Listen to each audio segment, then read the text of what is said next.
subscribe, like, do what you want, really.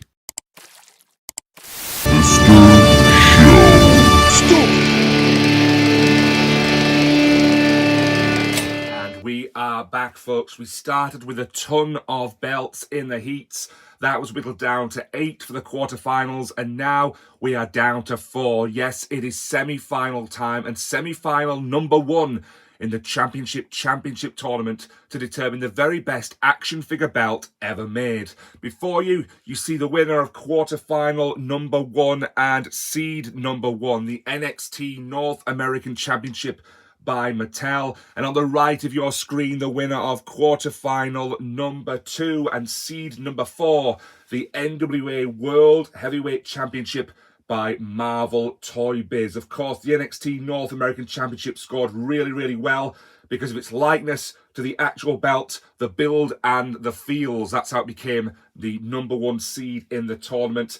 And not too shabby either for the NWA World Heavyweight Championship, being seeded number 4. It got 9 for build, just the colour, that's the issue. Not quite gold enough. 7 for build and 7 for feels. But how are we going to determine who is going through into the grand final? Who's going into the final 2? Well, this semi-final will look at best champion, longest reign and most reigns. We'll look at worst champion and shortest reign. And we'll look at people who should have been champion, wrestlers who should have held these belts, but for whatever reason did not.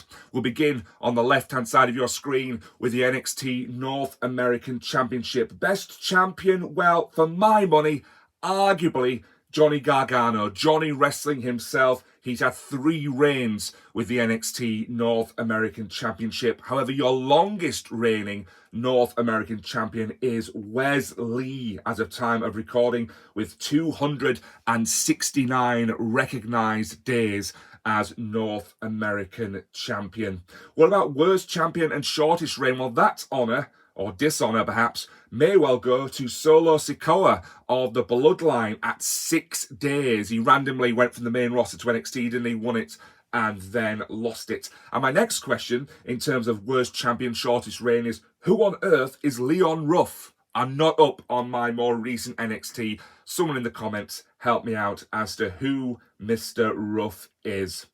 Should have been champion. I looked at all the NXT North American Championship matches since the title came into being, and only a couple of candidates really that I thought maybe should have had a run with this very nice burgundy brown strap. Firstly, EC3. In the words of Jim Ross, he has a tremendous upside but never really made the, dare I say, impact that perhaps he could have done. Charismatic, great build, athletic, not sure why that quite didn't work out. Maybe because he wasn't a WWE kind of homegrown project, perhaps that was held against him.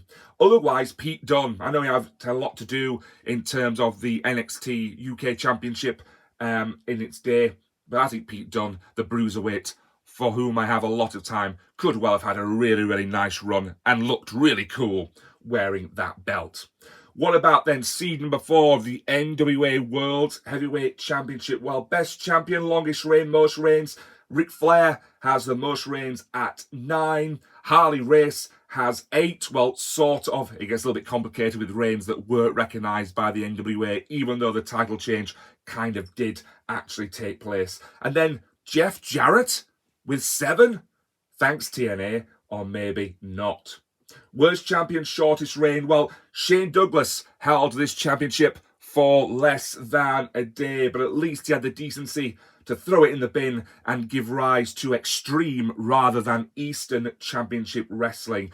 If it's not going to be Shane Douglas for worst champ, that honour, or indeed dishonour, may have to go to Rey Gonzalez.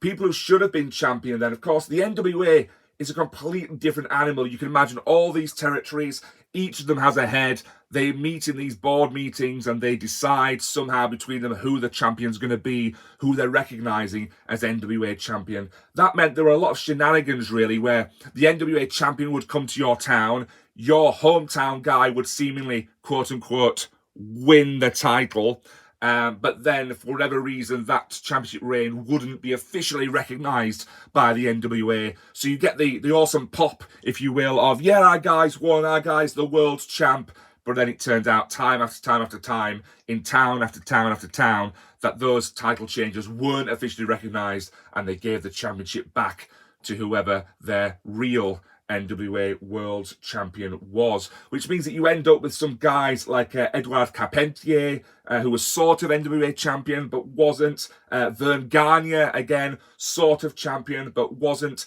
Same to Nick Bockwinkel, and then probably most controversially to Bobo Brazil, who should have been really the first black NWA champion, but because of technicalities, does not get that honour, but I really feel should. So, that's it. NXT North American Championship seed number 1. NWA's World Heavyweight Championship seeded number 4. It's Mattel on the left versus Marvel Toybiz on the right. But which one of these two is going through to the final? Well, they both scored really, really well to get their seeding. There's a lot of love for me personally for this belt design and for this belt design. I've had a custom belt, folks, lifting elements from this belt. Check out my Reggie Parks Big Gold WCW Hybrid on my stuff playlist. So who's it going to be? Who's going through to the final? Seed number 1 going to seemingly go all the way? Or is seed number 4 going to provide an upset, having already provided an upset in the WCW heat by winning it despite being an NWA belt? Well, as much as this may hurt some of you, which belt is getting closer and closer to being put on the podium at the back? This semi-final number 1, belongs to seed number 4, NWA World Heavyweight Championship by Marvel Toybiz. And the reason for that is it's got the design, it's got the build, it's got some feels, but it's got an awful lot of history, which I think you should go away and look into. It is really quite interesting. Who then is going to get through in semi-final number 2 and meet the NWA World Heavyweight Championship by Marvel Toybiz in the final? Stay tuned and find out. But until next time, take care. Ta-ra now.